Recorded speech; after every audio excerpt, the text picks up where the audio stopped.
Sou um cirurgião e dou aulas há algum tempo. Por 13 anos vivi em companhia de cadáveres. E durante a minha carreira, estudei anatomia a fundo. Posso, portanto, escrever sem presunção a respeito de morte como aquela. Jesus entrou em agonia no Getsêmani, e seu suor tornou-se como gotas de sangue a escorrer pela terra. O único evangelista que relata o fato é um médico, Lucas, e o faz com a precisão de um clínico. O suar sangue é um fenômeno raríssimo. É produzido em condições excepcionais. Para provocá-lo, é necessária uma fraqueza física, acompanhada de um abatimento moral violento, causado por uma profunda emoção, por um grande medo.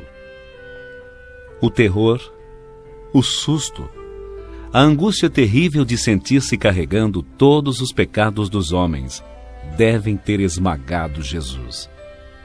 Tal tensão extrema produz o rompimento das finíssimas veias capilares que estão sob as glândulas sudoríparas. O sangue se mistura ao suor e se concentra sobre a pele, e então escorre por todo o corpo até a terra.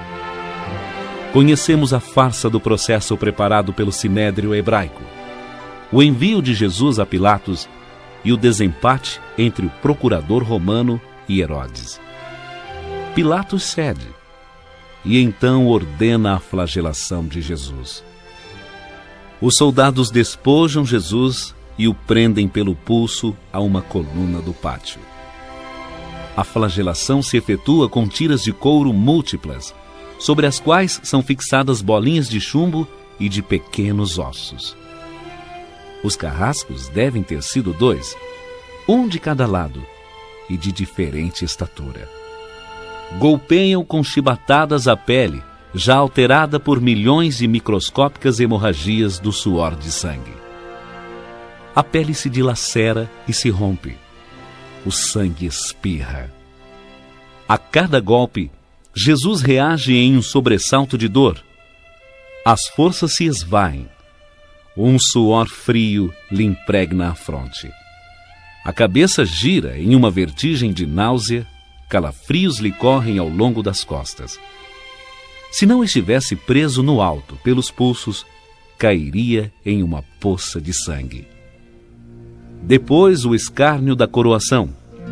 Com longos espinhos, mais duros que os de acácia, os algozes entrelaçam uma espécie de capacete e o aplicam sobre a cabeça. Os espinhos penetram no couro cabeludo, fazendo-o sangrar. Os cirurgiões sabem o quanto sangra o couro cabeludo. Pilatos, depois de ter mostrado aquele homem dilacerado à multidão feroz, o entrega para ser crucificado. Colocam sobre os ombros de Jesus o grande braço horizontal da cruz. Pesa uns 50 quilos. A estaca vertical já está plantada sobre o Calvário.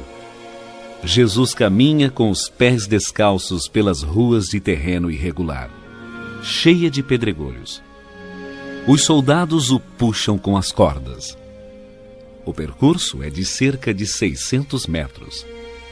Jesus, fatigado, arrasta um pé após o outro. Frequentemente cai sobre os joelhos. E os ombros de Jesus estão cobertos de chagas. Quando ele cai por terra, a viga lhe escapa, escorrega e lhe esfola o dorso. Sobre o Calvário tem início a crucificação. Os carrascos despojam o condenado. Mas a sua túnica está colada nas chagas e tirá-las produz dor atroz. Quem já tirou uma atadura de gaze de uma grande ferida percebe do que se trata. Cada fio de tecido adere à carne viva. Ao levarem a túnica, se laceram as terminações nervosas postas em descoberto pelas chagas. Os carrascos dão um puxão violento. Há um risco de toda aquela dor provocar uma síncope. Mas ainda não é o fim. O sangue começa a escorrer. Jesus é deitado de costas. As suas chagas se incrustam de pó e pedregulhos. Depositam-no sobre o braço horizontal da cruz. Os algozes tomam as medidas. Com uma broca é feito um furo na madeira para facilitar a penetração dos pregos. Os carrascos pegam um prego, um longo prego pontudo e quadrado, apoiam-no sobre o pulso de Jesus. Com um golpe certeiro de martelo, o plantam e o rebatem sobre a madeira. Jesus deve ter contraído o rosto assustadoramente. O nervo mediano foi lesado. Pode-se imaginar aquilo que Jesus deve ter provado. Uma dor alucinante, agudíssima, que se difundiu pelos dedos e espalhou-se pelos ombros, atingindo o cérebro. A dor mais insuportável que um homem pode provar. Ou seja, aquela produzida pela lesão dos grandes troncos nervosos. Provoca uma síncope e faz perder a consciência. Em Jesus, não. O nervo é destruído só em parte. A lesão do tronco nervoso permanece em contato com o prego. Quando o corpo for suspenso na cruz, o nervo se esticará fortemente como uma corda de violino esticada sobre a cravelha. A cada solavanco, a cada movimento, vibrará despertando dores dilacerantes. Um suplício que durará 3 horas. O carrasco e seu ajudante empunham a extremidade da trava. Elevam Jesus, colocando-o primeiro sentado e depois em pé. Consequentemente, fazendo-o tombar para trás, o encostam na estaca vertical.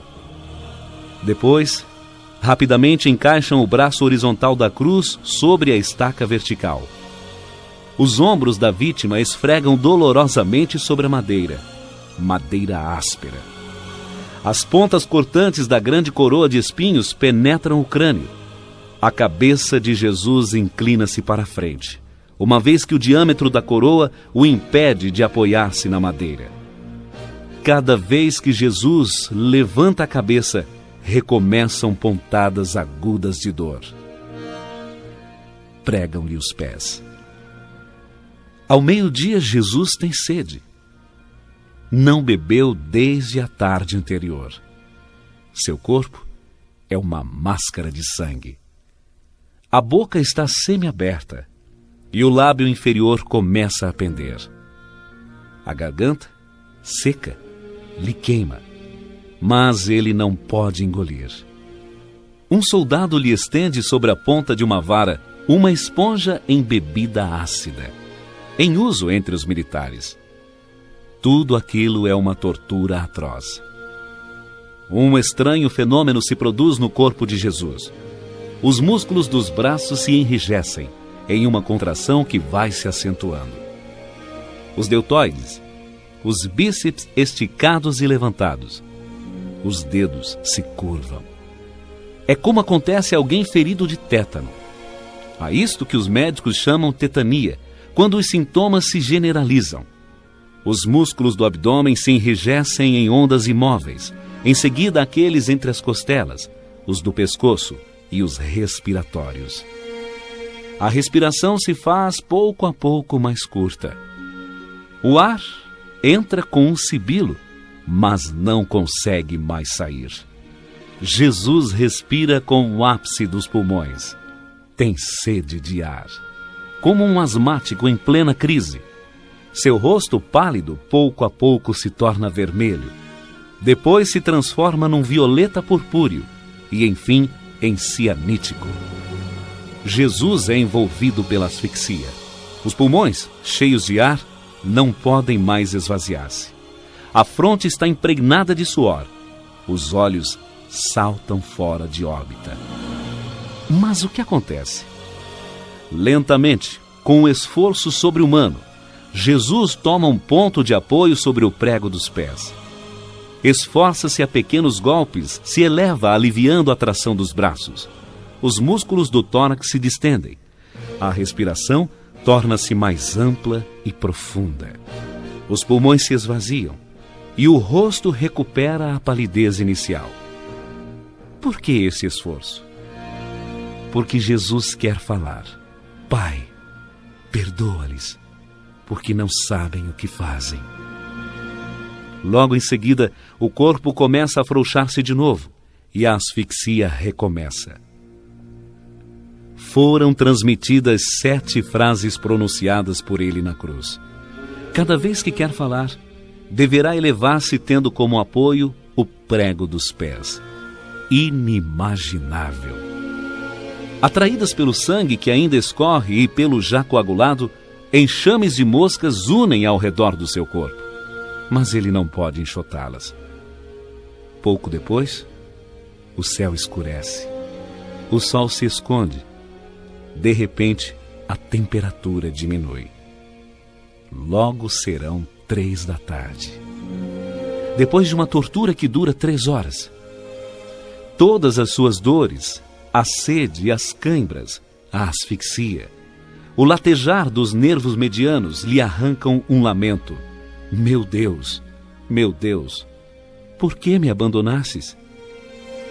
Jesus grita: tudo está consumado.